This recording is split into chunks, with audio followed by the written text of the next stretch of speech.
Good morning. My kitties are in the window. Welcome to Tea Time with Tara Joy on this beautiful Sunday morning. What's happening? Sunday morning. To start, I'd just like to say Happy Mother's Day to all of the beautiful mothers out there. Also from Leo. And I hope you just have an amazing Mother's Day weekend filled with family and love, whether it's a biological relationship or not. Yes. Today is perfectionism, the theme. And yeah, I am perfectly imperfect today. And I am swimming in the imperfect. Yes, so perfectionism. It can show up in several different ways. But before we get started, good morning to people viewing. Good morning, Kim. Good morning. Yes, let's just take a few breaths to center and relax.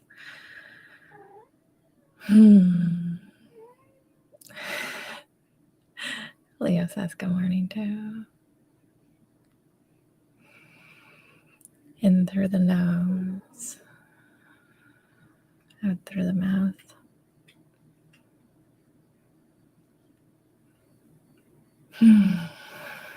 And if you want to make a sound, usually I like to sigh, or as you exhale, really let it out. If you're feeling tense, I like to call it the horse, where you exhale and let your lips it feels really silly, but it allows you to just get all of that energy out, and relax.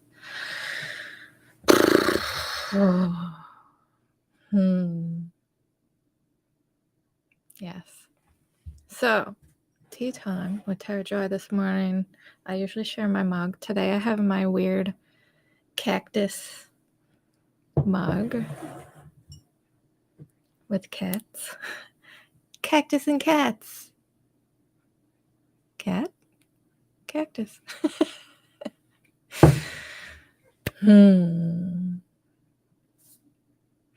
So yes, perfectionism.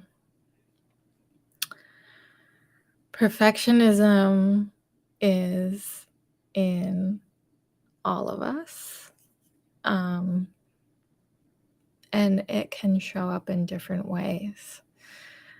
I didn't even realize that I had high perfectionism standards until my 30s. And then I realized, oh, this is all perfectionism. And because I was trying to live up to this unobtainable standard, I was feeling so much self-judgment, and I could never achieve what I wanted to achieve because it wasn't perfect. Perfectionism also doesn't allow you to take compliments. So when people used to compliment my work, I would literally say in my head, oh, they're just being nice. It wasn't really that good. That's perfectionism. Whew, I felt that. now I return it with gratitude. Thank you. Thank you for recognizing me and my work. Instead of going into the internal, I'm not good enough, or I didn't try hard enough, or seeing all of the imperfect parts of what I did. I work as a designer, so perfectionism in design is really tough because there was a time when I couldn't even open my design programs because I was terrified of letting people down and not making the perfect thing. And so it totally blocked my creativity, which is not good when you pay your bills by being creative and making designs. So perfectionism is actually one of the things that started me on growth and self-awareness and really digging deep on what was inside me and where the root of the issues were.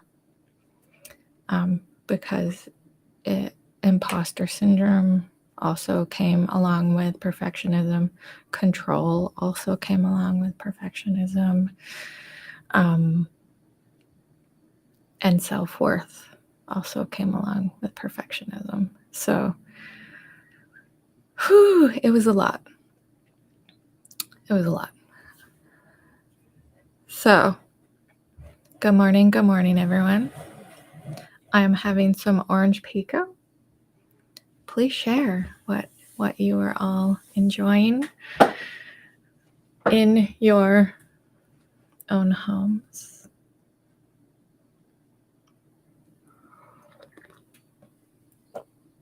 And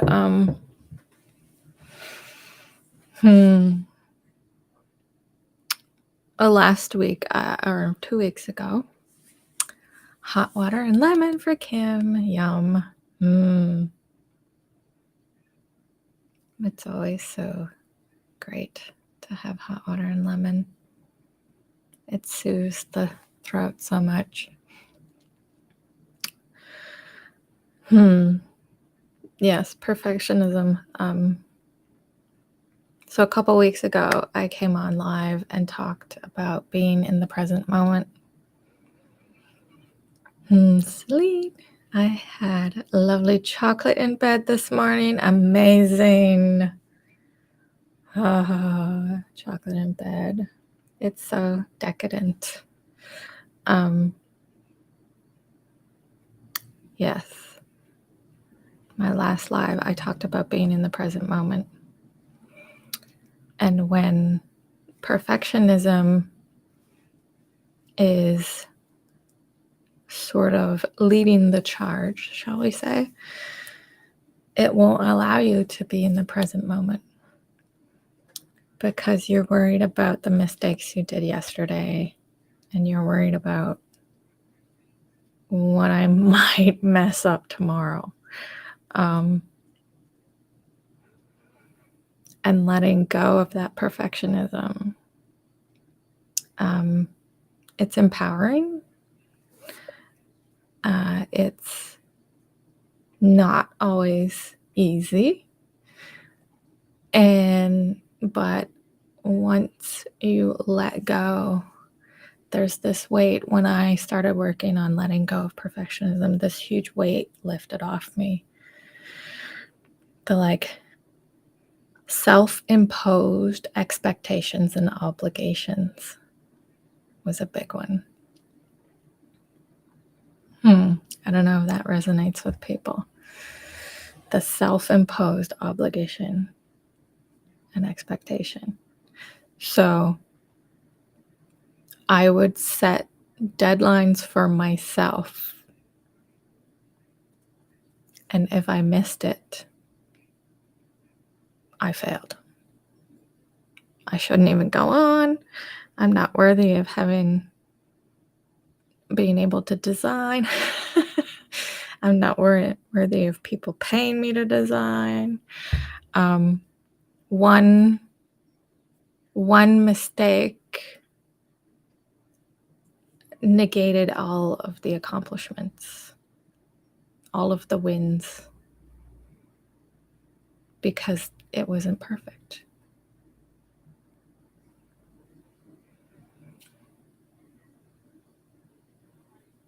Yeah, even just thinking about that brings me back to when I was in that energy of anxiety. It's not a good feeling.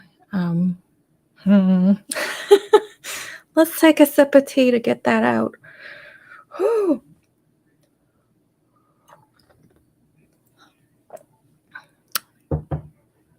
Yes.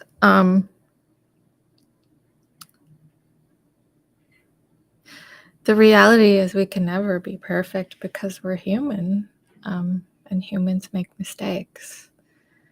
And it's from our mistakes that I've learned some of my biggest lessons on myself, on other people around me, and how I deal with situations and events. So, a long time ago, I worked as a writer and we did proposals. And it was a nightmare for me because I was a perfectionist. So I had to get this huge checklist of items checked off by a certain deadline. And I remember, you know, having conversations with the FedEx person as the proposal's still printing on the printer. And there was one time when the proposal needed to have an electronic copy. Often in proposals, they want an electronic copy on in this time, it was a CD. Showing my age. So a burned copy on a CD. Yes, anxiety keeps coming back, looping. Yes. So this particular proposal, I had done all the checklists and I was like, no, they don't need this CD. And we shipped it off. And I had a weird feeling that I should double check. And when I double checked, it needed the CD.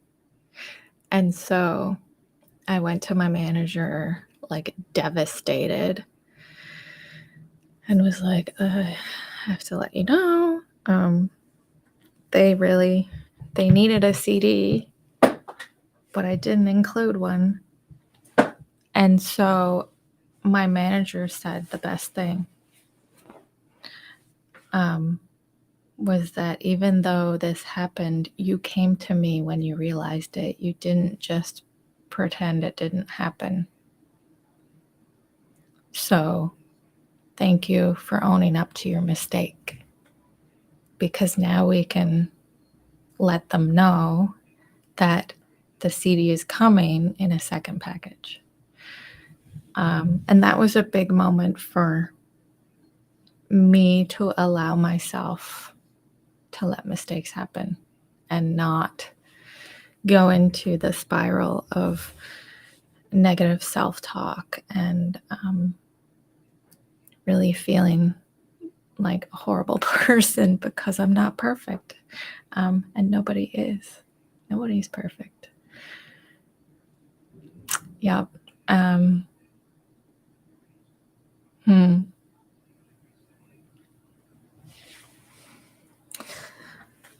Let me think. What else about perfectionism?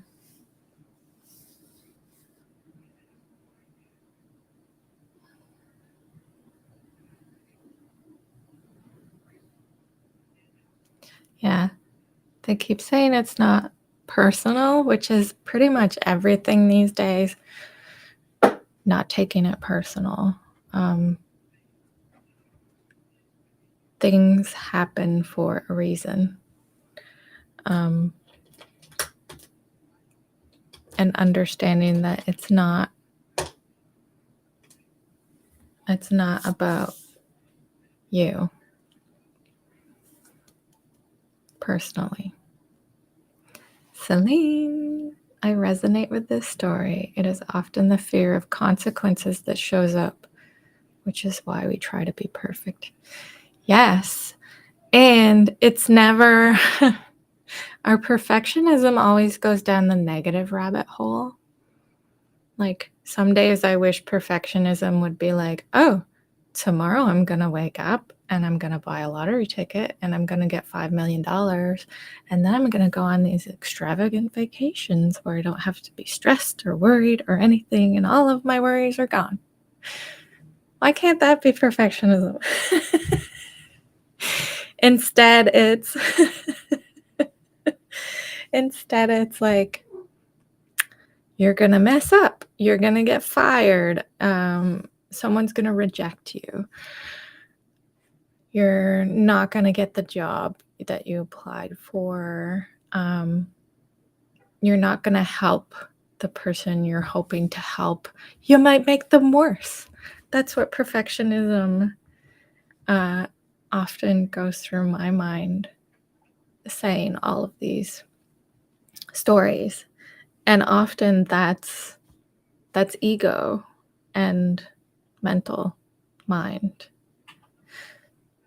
So again, if you go down to the heart and see what the heart needs to say or wants to say, it's a different story.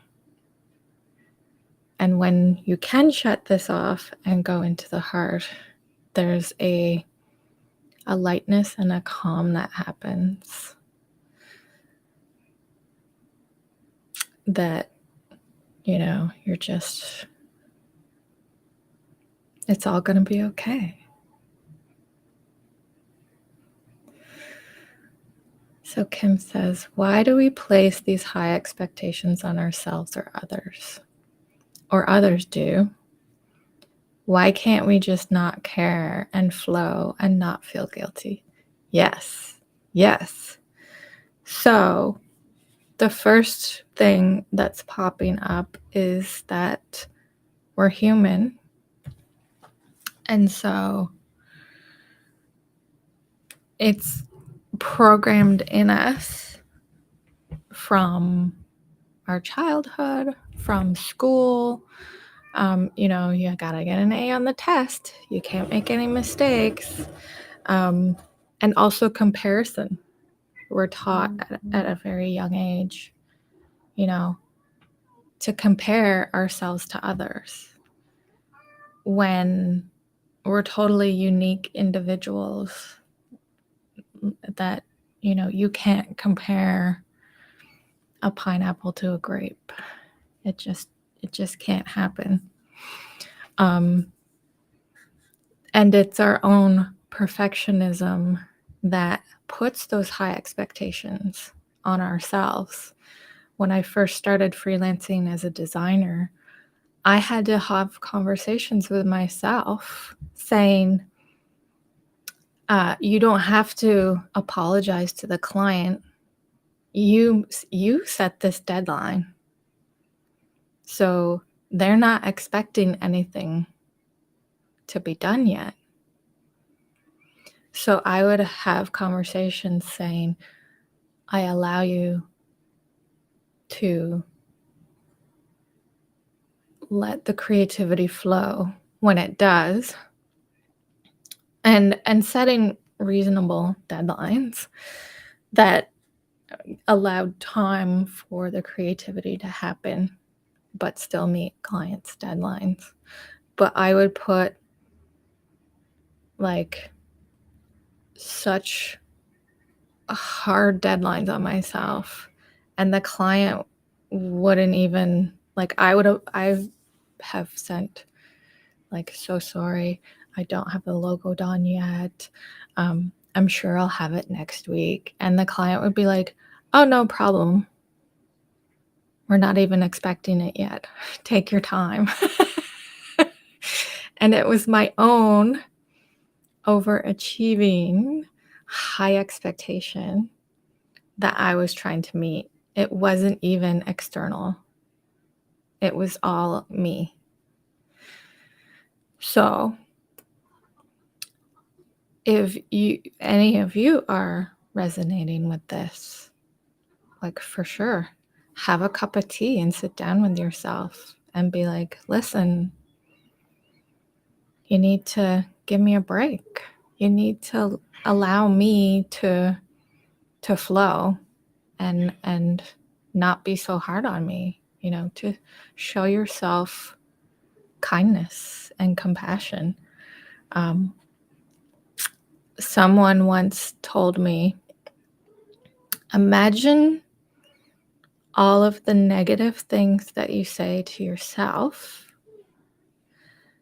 Imagine that you say them to your best friend, the person you love the most.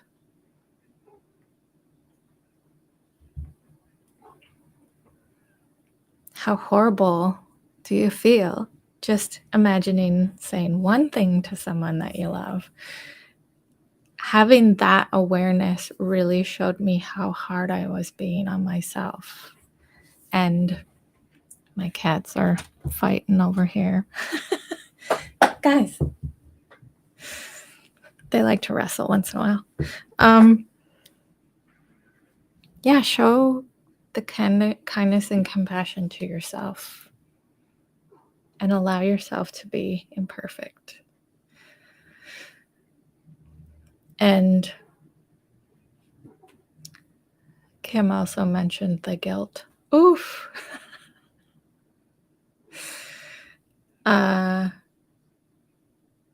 The guilt is also the obligation. And so actually I'm going to repeat what Celine said to me this morning earlier about something totally different. Why do you feel obligated?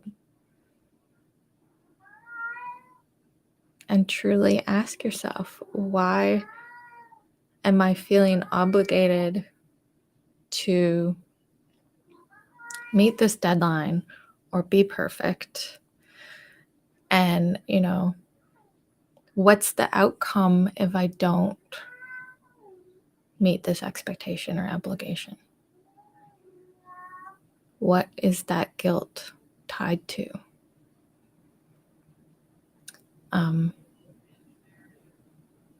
Because I know with myself, it's often it goes back to self-worth and deservability. If I let someone down and disappoint them, then I'm not worthy.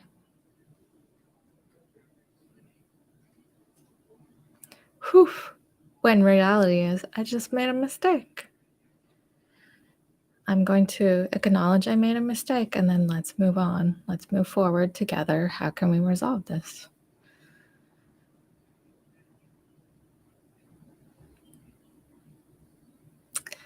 Kim says, yes, it is. When you truly connect, you feel the difference. Yes, when you connect to yourself, when you shut this off, it makes such a difference. And perfectionism is not only like in our body templates, it's ingrained in us in childhood when, you can't have a temper tantrum at Walmart because you're embarrassing your parents, even though that's the emotion flowing through your body as a 3-year-old, and you need to release it in the toy aisle at Walmart. Your parent will often say, stop crying. We're going home. If you don't stop crying, we're going home. So there's conditioning to repress emotions to be perfect, the perfect child. I know in my grandparents' generation, you were to be seen but not heard. That was a common thing.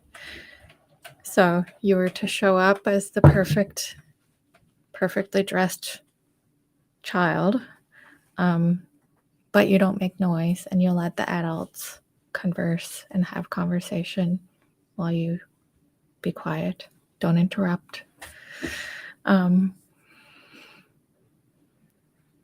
And there's probably been times when you were told, you don't do that, you're gonna get dirty.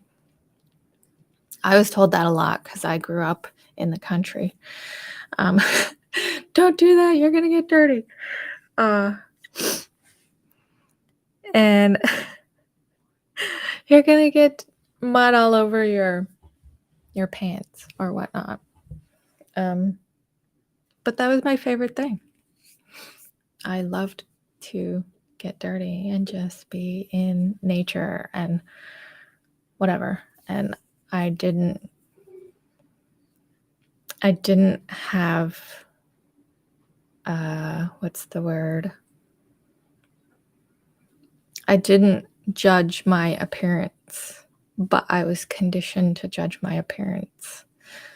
So as a teenager, I started to get really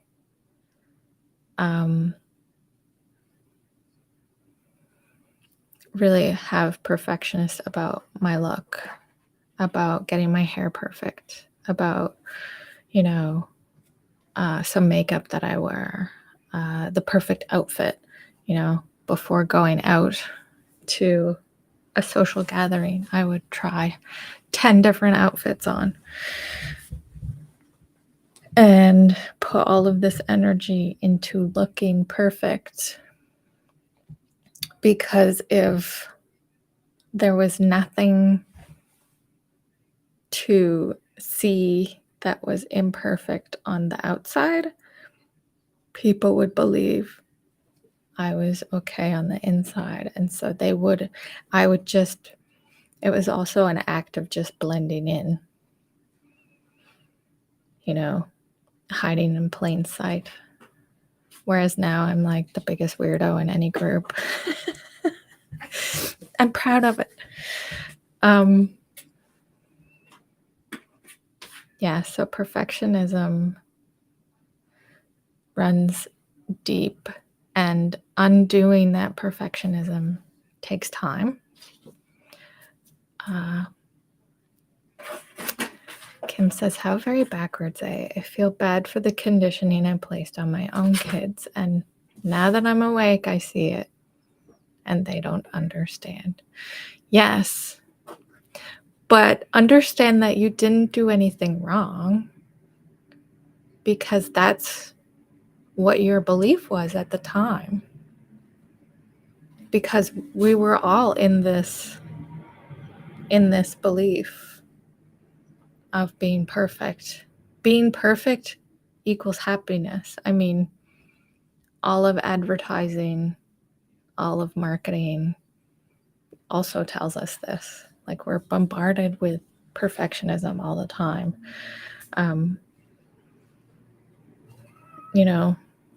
And we also celebrate the 16-hour work days as being, you're hustling and doing so much work. That's another live. Yes, I also love weird now. I used to be insulted when people would call me weird because it meant I was different. And as a teenager especially, all I wanted to do was fit in. I just wanted to be like everyone else. But I wasn't. And the majority of us also were the same.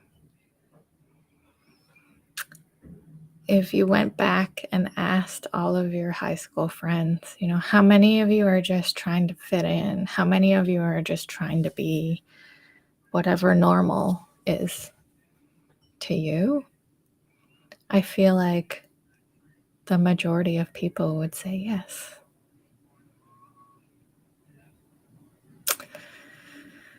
Kim is embracing the weird and messy, trying to. Yes. Yes. You're doing it already.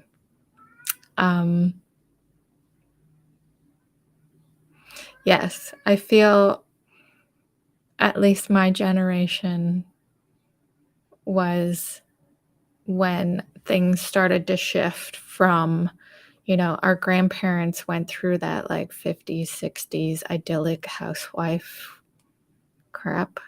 And then my mom's generation went through the like breaking a lot of that, but it was ingrained in them. So they passed on a lot of the perfectionist template to us.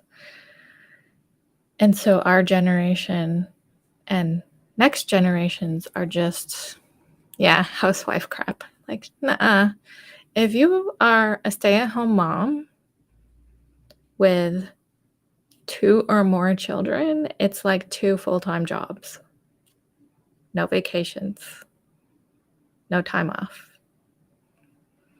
7 days a week.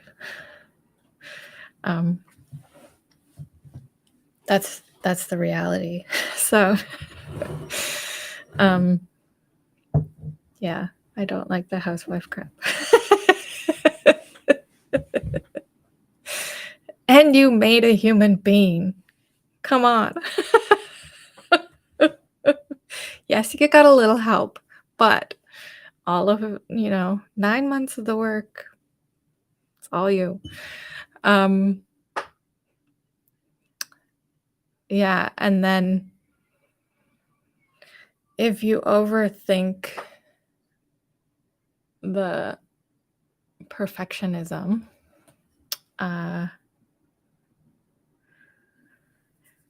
you're missing the flow.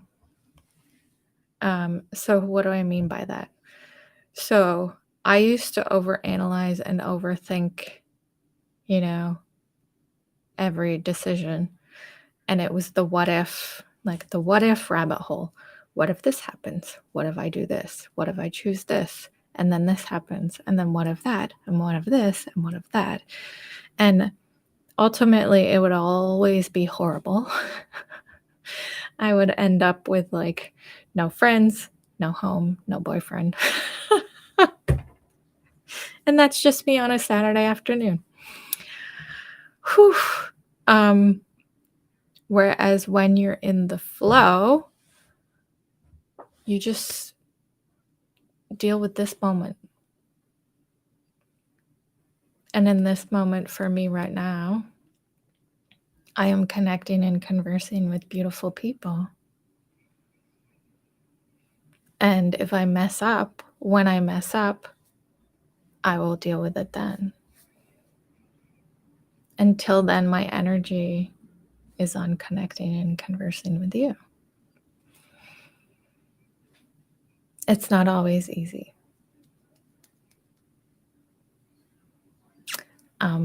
But the more you allow yourself to flow, it becomes status quo. It becomes just your being.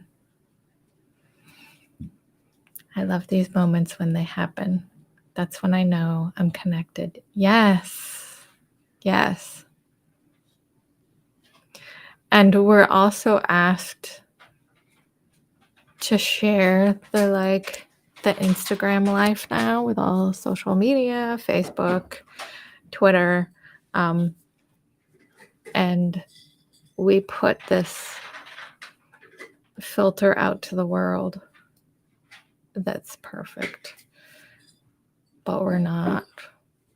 We're messy. We're not always happy.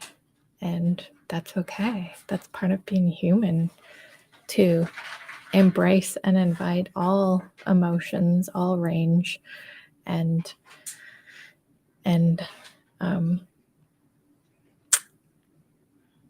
yeah, we need it all. To be a whole person, we need it all. Junhee, hello. I thought about your saying on perfectionism on Friday night while I was holding a space for the dance event. Oh, that's great. Yes, you're already perfect.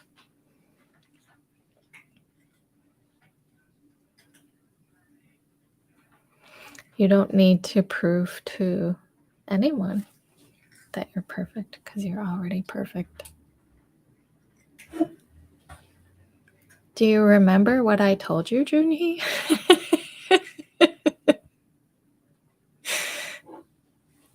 Junhee, I should have listened to you more deeply.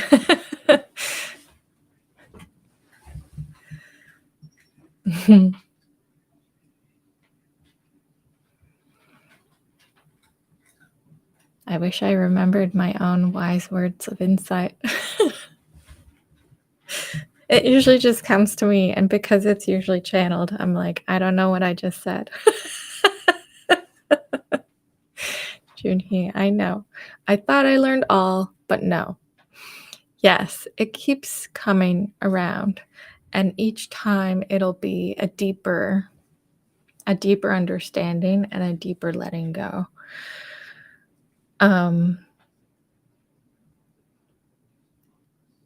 And allowing yourself that space to just be. Like, you don't have to look perfect or say the perfect thing. You just be. Kim, you posted the other day and you said you are perfect in this moment now, just as you are. Mm-hmm. Yes, I remember that on Instagram because I was going through my own perfectionism that came back to me. And usually when I share things, I also need to hear it for myself, especially with perfectionism, because it's so deep in me. And I keep going through the cycles, like Junhee mentioned, that you think you're done, and then another layer pops up of imperfection or perfectionism that you didn't realize was there. And it's not always a fun feeling when you realize, oh, I thought I'd done all this work. I thought it was all cleared. And then you put a typo on Twitter and you're like, oh my goodness, everyone's gonna think I'm an idiot.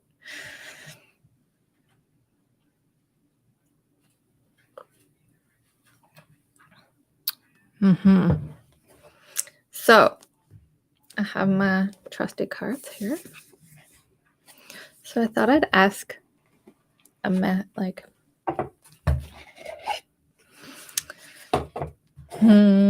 it can be discouraging, but recognize how far you've come.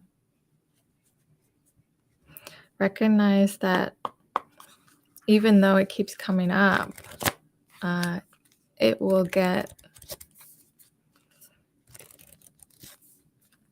won't only be the negative self-talk that comes in. So now when I make a mistake now, it's like, oh, interesting. I messed up. Here's what my ego and negative self-talk is. I need to be kind and compassionate with myself and not overreact emotionally. Let's sit with this for a minute. And then think of how you don't just go down the negative. Now there's probably a positive or a different perspective that wasn't there before of, oh, yep, this is a lesson. I can learn from this and move forward. And it doesn't have to be a sleepless night. Like when I made a mistake, I used to replay the mistake over and over and over and over and over in my head. I wouldn't sleep. And if it was a confrontation with someone, I would play out all of the different scenarios in my head then for the next time I would encounter them, of like, what are they going to say? What am I going to say? How is this going to get resolved? And so, like, between one incident and the next could have been, 24, 48 hours. And in that whole time, I'm just stuck in that moment of mistake. Just frozen.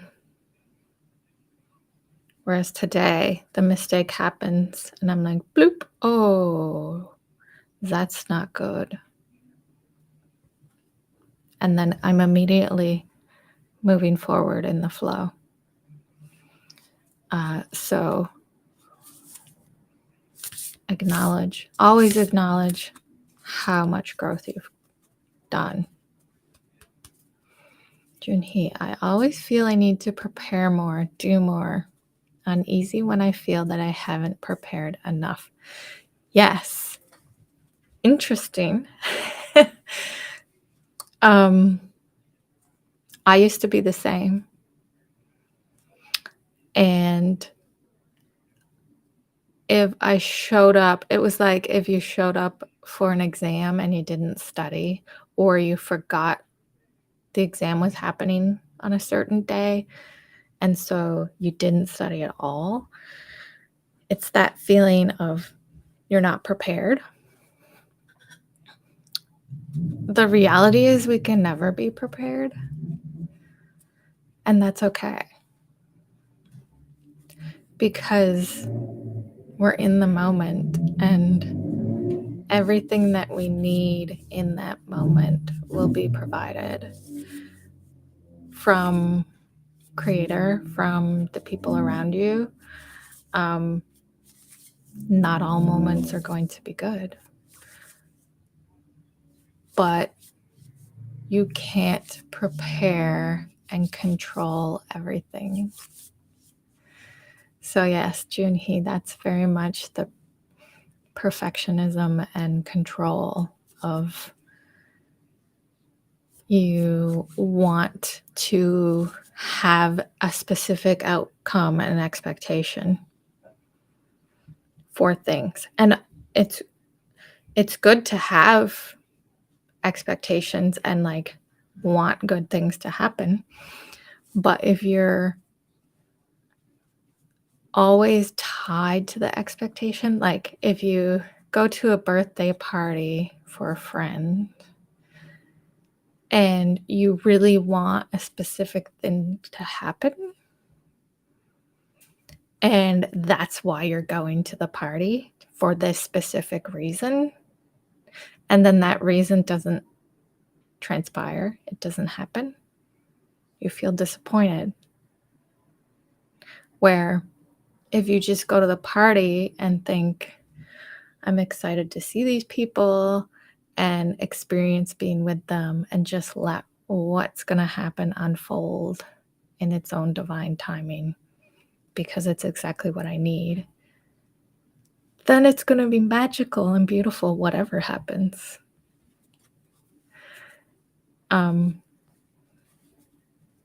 So even today, I kept wanting to prepare for this. I kept wanting to write notes, and I wasn't able to. And just coming on and letting it flow. And depending who comes, who joins in conversation is magical, because I couldn't force the outcome. I didn't have any expectations either. I fully expected to be alone today. That's my perfectionism, my ego. No one's going to show up today and you're going to babble for an hour to nobody, which also would have been okay. But yeah, that's the expectation.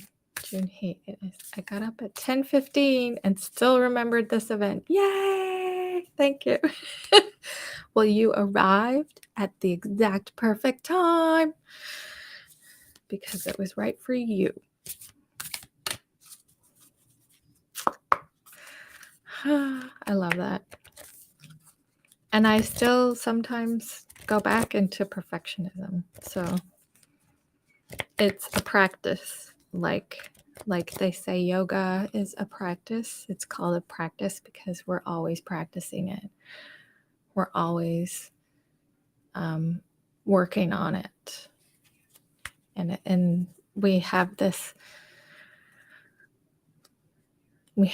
understanding that and I'm not sure where it comes from, but that once you do something and reach a milestone, then it's done and you move on to the next. But with self-growth and self-exploration and all of these things, it's something that you're always working on. Junhee, sometimes I call it play instead of practice. I love that. Yes, it's playtime. Yes, that also takes the work and obligation out of it to have it playtime. Oh, I didn't do practice. Oh no, I didn't play feels better. Yes. Oh, I love that. It's yeah, that's also the perfectionism of I need to be at a certain place at a certain time. Whoo, felt that one too. Like you're always feeling like you're behind, you haven't done enough. You need to eat better, work out more, blah, blah, blah, blah, blah, blah. The list goes on and on and on and on and on. Yes, just play. I love that. So let's ask my deck. How can we help release perfectionism?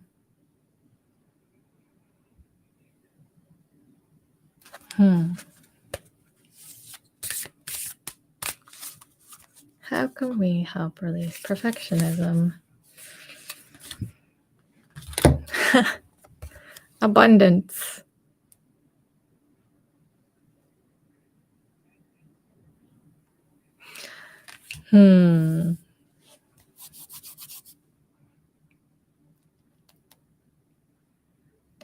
So this is interesting.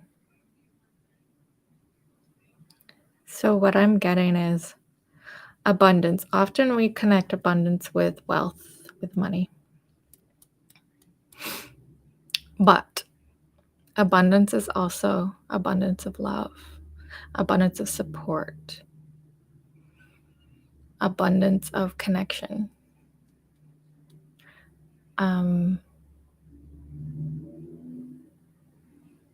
And so when you're walking with abundance, it allows you to be imperfect.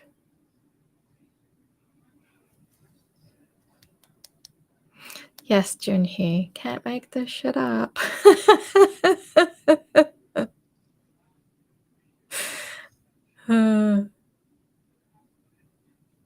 Yes.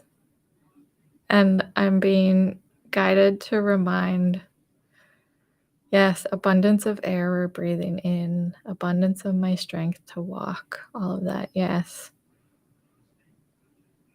We often forget how abundant we already are because of the perfectionist template, because, you know, we need a fancier car, a bigger house. We need to keep up with the neighbors. We need to have, look successful. We need to show, how amazing and perfect we are with the material things. So just feeling gratitude for what you do have is abundance. So, yes, as Junhee said, air in my lungs, food in my body, being able to walk, being able to have a warm cup of tea, surrounding myself with plants that bring me joy, and having 2 pet cats who drive me crazy but also make me giggle every day with their antics. And already you're once you go through your own list of what you have and are grateful for, you already feel so good about where you are and what you have, and you don't even, the need to bring more in sort of dims a little bit. Thank you, Junhee, for bringing that up. What a beautiful conversation. Abundance of my comments. Yes. Thank you.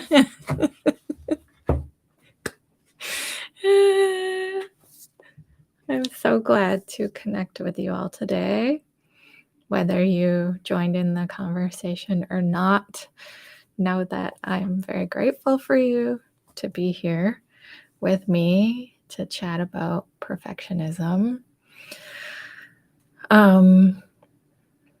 A few things that I have going on are I'm going to be holding space for lunar healing circles soon. So if those interest you, you can check out my website for those to participate in. And Kim, yes, I'm realizing now that I have placed an expectation on myself on this journey. There's no timetable. Yes, I often do the same. I have milestones in my head that I feel I need to reach. And the reality is you can't force the process. The more you force the process, the more it will slow down. And that's excruciating. The harder I wanted to connect with spirit guides, the less of a connection was made until I just let it flow and was like, universe, I fully surrender to what I need in this moment and what my vessel is ready to take in. And just by doing that, allowed flow to happen. And surprisingly, when I did that, suddenly my guides were ready to talk my ear off.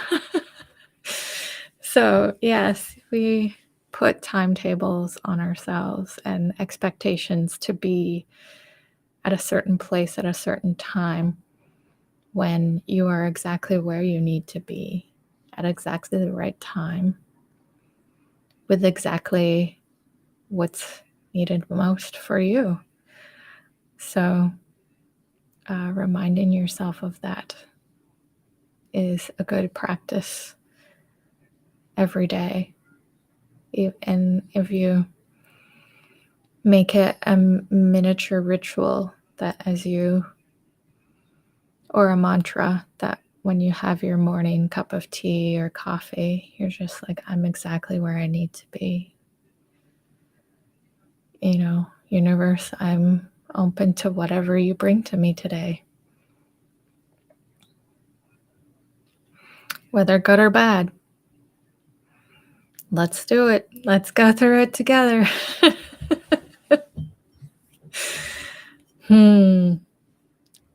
So, yes, thank you for joining. And just to close off today, as we're approaching an hour, I'm going to bring through some light language to help us release the perfectionist template and help us flow with whatever needs to flow for each of us individually.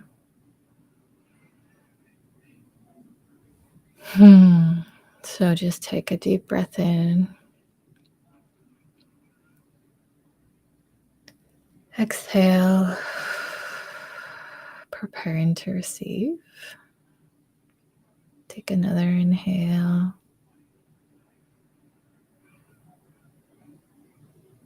Exhale.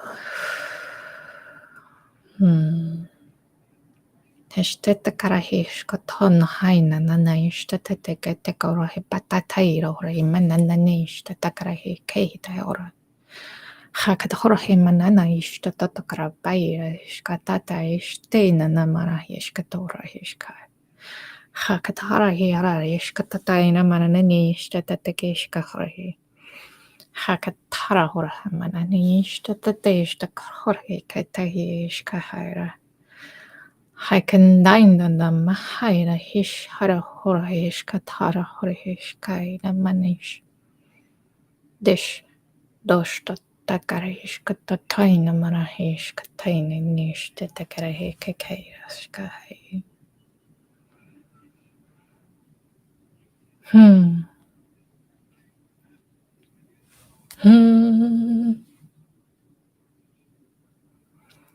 Oof, I felt that in my solar plexus.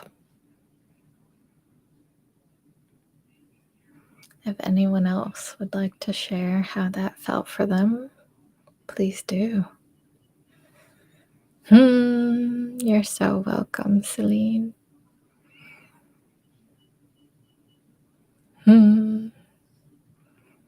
Yes, it was heart and solar plexus. Yes, your heart.